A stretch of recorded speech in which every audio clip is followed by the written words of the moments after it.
vedremo soltanto una sfera di fuoco, più grande del sole, più vasta del mondo. Nemmeno un grido risuonerà, catene di monti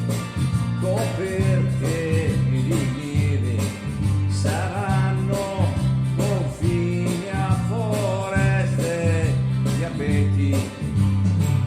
ma in mano d'uomo le toccherà e solo in silenzio come un sudario si stenderà fra il cielo e la terra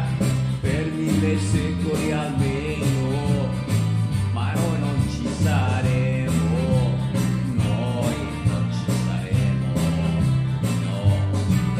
E il vento d'estate che viene dal mare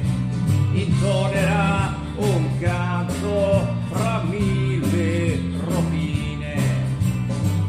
fra le macerie delle città